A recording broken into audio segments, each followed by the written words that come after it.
देख ले प्राणी जरा दर्पण में हो, देख ले कितना पुण्य है कितना पाप तेरे जीवन में। देख ले दर्पण में मुखड़ा देख ले प्राणी जरा दर्पण में।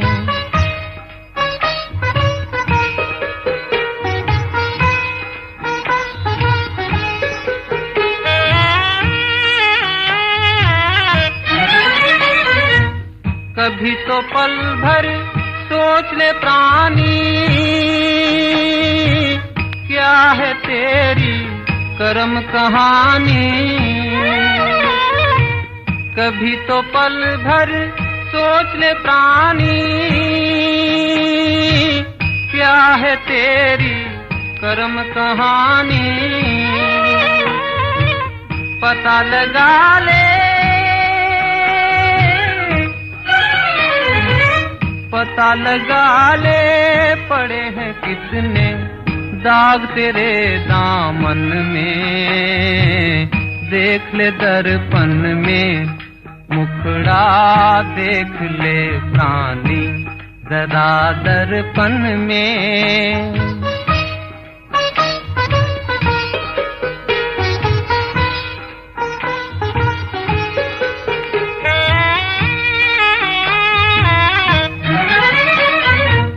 खुद को धोखा दे मत बंदे, अच्छे न होते कपट के धंधे। खुद को धोखा दे मत बंदे, अच्छे न होते कपट के धंधे। सदा न चलता सदा न चलता किसी का नाटक दुनिया के आंगन में। देख ले दर्पण में मुखड़ा देख ले प्राणी जरा दर्पण में हो। देख ले कितना पुण्य है कितना पाप तेरे जीवन में। देख ले दर्पण में मुखड़ा देख ले। ओम शांति। 14/8/2026 प्रातः मुरली। ओम शांति। बाप-दादा मधुबन। बाबा आज कह रहे हैं, मीठे बच्चे, रोज अपने आप से पूछो कि मैं आत्मा कितना शुद्ध बना हूँ। जितना शुद्ध बनेंगे उतना खुशी रहेगी, सेवा करने का उमंग आएगा। मीठे बच्चे, रोज अपने आप से पूछो कि मैं आत्मा कितना शुद्ध बना हूँ। जितना शुद्ध बनेंगे उतना खुशी रहेगी, सेवा करने का उमंग आएगा।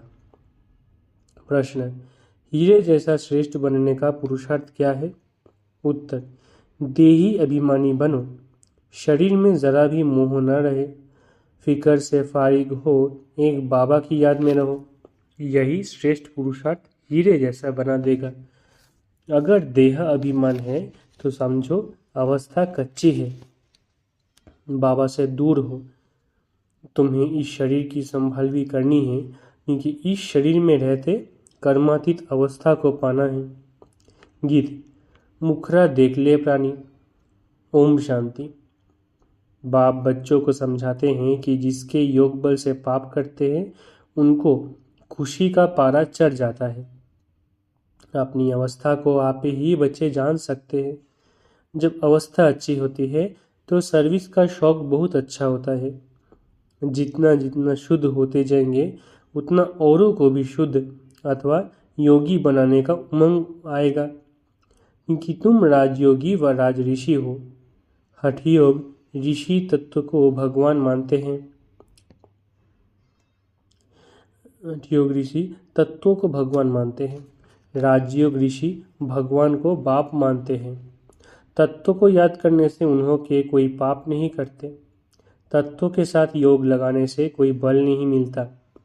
कोई भी धर्म वाले योग को जानते नहीं हैं, इसलिए कोई भी सच्चा योगी बन वापिस नहीं जा सकते।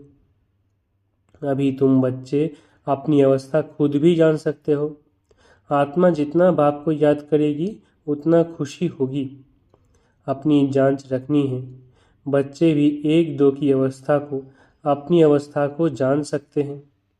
देखना है हमारा कोई शरीर में भान तो नहीं है। देह अभिमान है तो समझो हम बहुत कच्चे हैं, बाबा से बहुत दूर हैं। बाप फरमान करते हैं, बच्चे तुम्हें अब हीरे जैसा बनना है। बाप देही अभिमानी बनाते हैं। बाप को देह अभिमान होता नहीं, देह अभिमान होता है बच्चों को। बाप की याद से तुम्हें देही अभिमानी बनेंगे। अपनी जांच करते रहो, हम कितना समय याद करते हैं। जितना याद करेंगे उतना खुशी का पारा चढ़ेगा और अपने को लायक बनाएंगे। ऐसे भी मत समझना कि कोई बच्चे कर्मातीत अवस्था को पहुंच गए हैं। नहीं, रेस चल रही है। रेस जब पूरी होगी तब फाइनल रिजल्ट होगी, फिर विनाश भी शुरू हो जाएगा। तब तक यह रिहर्सल होती रहेगी जब तक कर्मातीत अवस्था आ जाए। हम किसी की बुराई नहीं कर सकते, अंत में ही सबका पता पड़ेगा। अभी तो थोड़ा टाइम पड़ा है। ये दादा भी कहते हैं, मीठे बच्चे अभी थोड़ा समय पड़ा है। इस समय एक भी कर्मातीत अवस्था को पा न सके। बीमारी आदि होती है, इसको कर्म भोग कहा जाता है। भोगना का और किसको पता नहीं पड़ता, वो अंदर की पीड़ा होती है। अभी एक रस अवस्था किसी की बनी नहीं है।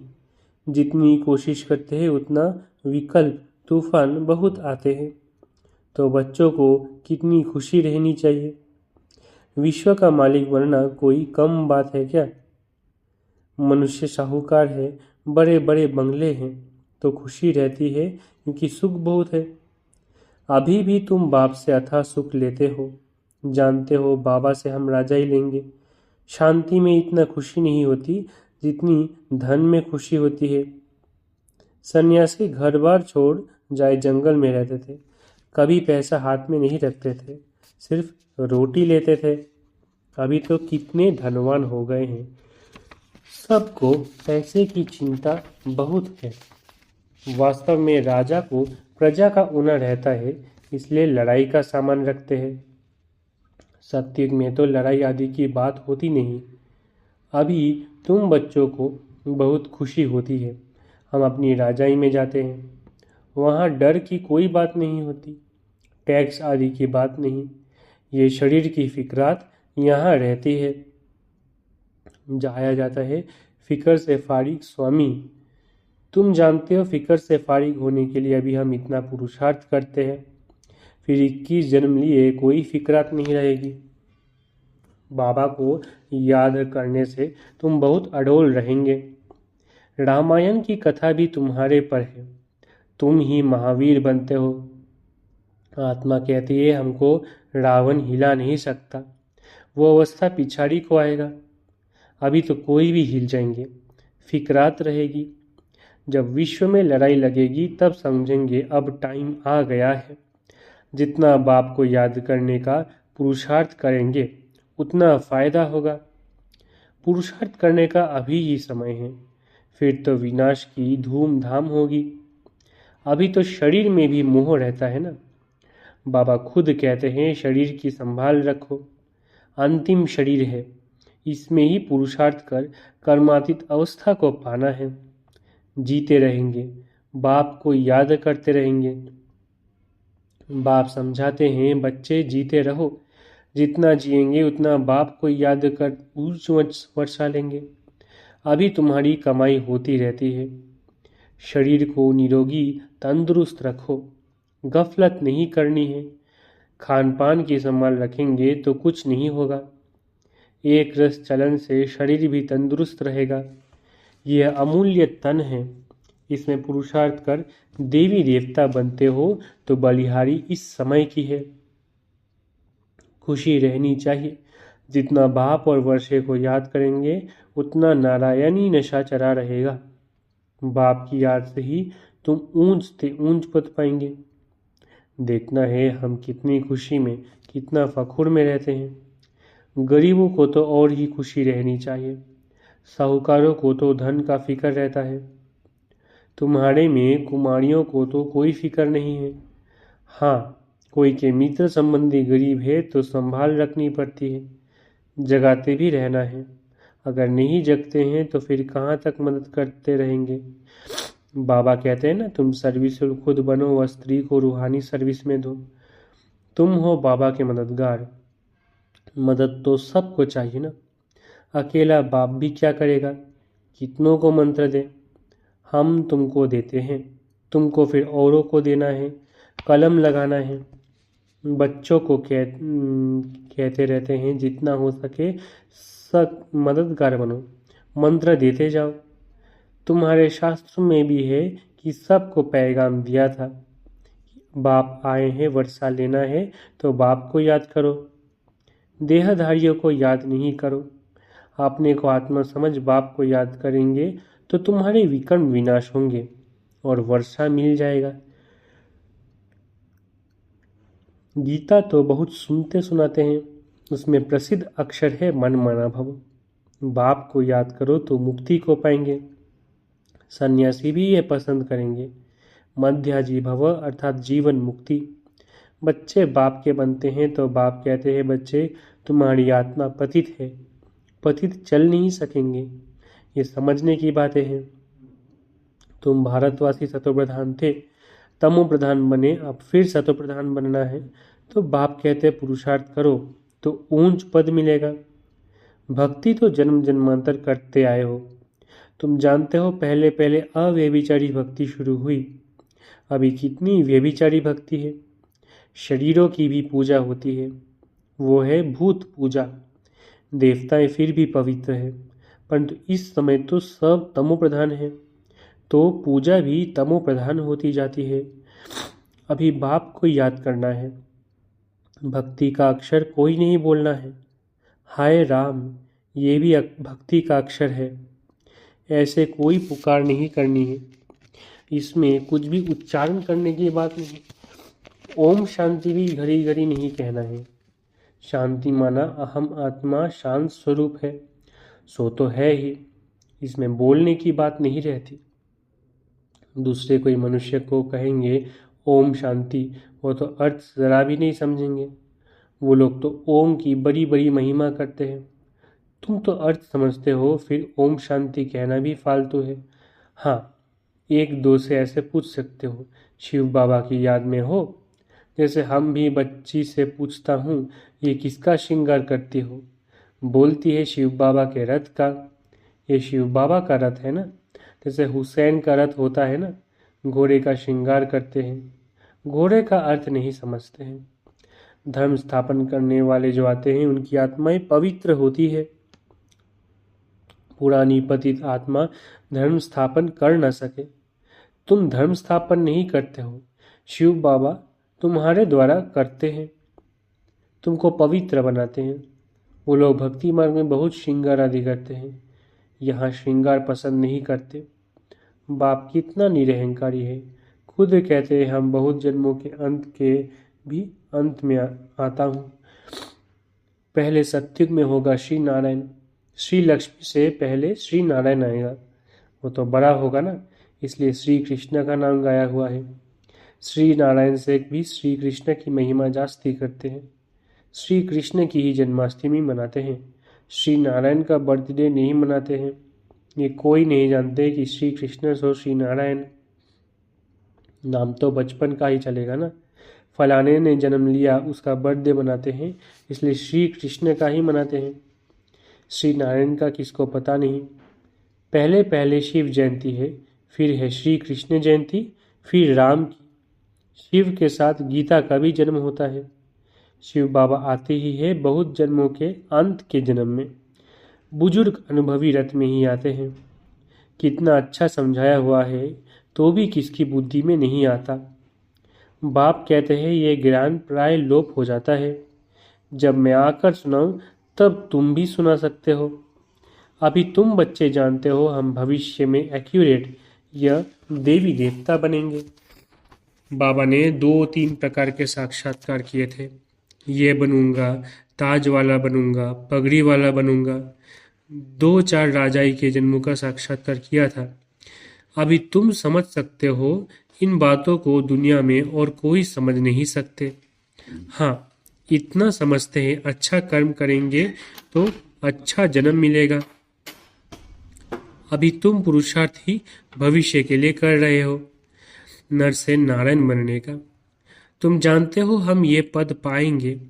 ये खुशी जास्ती उनको रहेगी जो कर्मातीत अवस्था को पाने का पुरुषार्थ करते रहेंगे।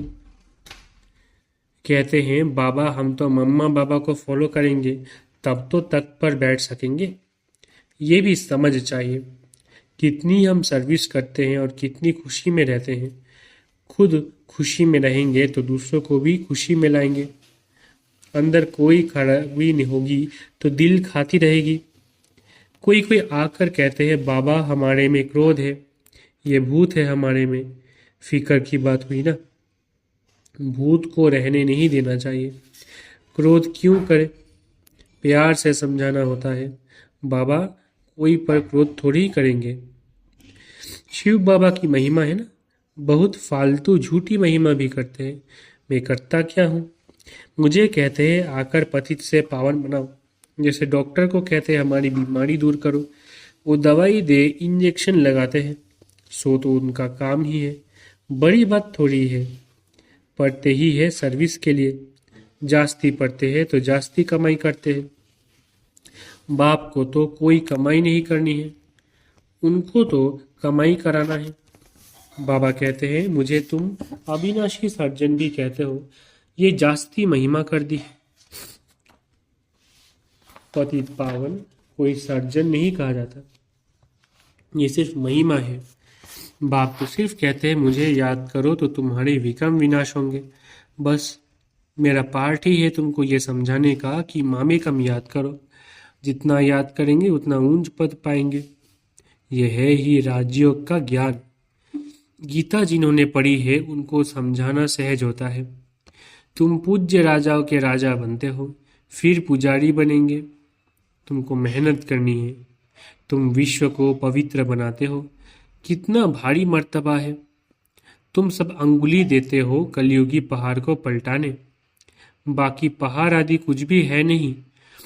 अब तुम जानते हो नई दुनिया आनी है, इसलिए राजयोग जरूर सीखना है। बाप ही आकर सिखलाते हैं। सतो प्रधान बनना है, जो कल पहले बने होंगे उनको समझाने से जचेगा। बात तो ठीक कहते हैं। बरोबर बाप ने कहा था मन मना भव। अक्षर संस्कृत है, बाप तो हिंदी में कहते हैं मुझे याद करो। अभी तुम समझते हो हम कितने ऊंच कर्म वाले थे। तब तो गायन है 16 कला संपन्न। अब फिर ऐसा बनना है, अपने को देखना है कहाँ तक हम सतोप्रधान बने हैं, पावन बने हैं, कहाँ तक नरकवासियों को स्वर्गवासी बनाने की सेवा करते हैं। अच्छा, मीठे मीठे सिखलत है बच्चों प्रति माता पिता बाप दादा का याद प्यारा गुड मॉर्निंग। रूहानी बाप की रूहानी बच्चों को नमस्ते। हम रूहानी बच्चों की रूहानी माता पिता बाप दादा को याद प्यार गुड मॉर्निंग और नमस्ते। धारणा के लिए मुख्य सार। पहला, बाप समान निरहंकारी बनना है। इस शरीर की संभाल करते हुए शिव बाबा को याद करना है। रूहानी सर्विस में बाप का मददगार बनना है। दूसरा, अंदर में कोई भी भूत को रहने नहीं देना है। कभी किसी पर क्रोध नहीं करना है। सबसे बहुत प्यार से चलना है। माता पिता को फॉलो कर तख्त नशीन बनना है। वरदान, स्वार्थ शब्द के अर्थ को जान सदा एक स्थिति में स्थित होने वाले सहज पुरुषार्थी भव। स्वार्थ शब्द के अर्थ को जान सदा एक स्थिति में स्थित होने वाले सहज पुरुषार्थी भव। आजकल एक दो में जो लगाव है वो स्नेह से नहीं लेकिन स्वार्थ से है। स्वार्थ के कारण लगाव है और लगाव के कारण न्यारे नहीं बन सकते। इसलिए स्वार्थ शब्द के अर्थ में स्थित हो जाओ, अर्थात पहले स्व के रथ को स्वाहा करो। ये स्वार्थ गया तो न्यारे बन ही जाएंगे। इस एक शब्द के अर्थ को जानने से सदा एक के और एक रस बन जाएंगे। यही सहज पुरुषार्थ है। स्लोगन, फरिश्ता रूप में रहने से कोई भी विघ्न अपना प्रभाव डाल नहीं सकता। स्लोगन, फरिश्ता रूप में रहने से कोई भी विघ्न अपना प्रभाव डाल नहीं सकता। अव्यक्त इशारे, अपवित्रता के बीज को भी समाप्त कर संपूर्ण स्वच्छ पवित्र बनो। संपूर्ण पवित्रता आप ब्राह्मणों का श्रृंगार है। सदा श्रृंगार की हुई मूर्त अर्थात सदा पवित्र स्वरूप में स्थित रहे बेहद की स्टेज पर हीरो पार्ट बजाओ। सदा ब्रह्मचारी अर्थात संकल्प में भी किसी प्रकार की अपवित्रता वृत्ति को चंचल नहीं बनाए। वृत्ति की चंचलता भी रजिस्टर को दागी बना देती है, इसलिए वृत्ति से भी सदा ब्रह्मचारी बनो। अच्छा, ओम शांति। शुक्रिया बाबा।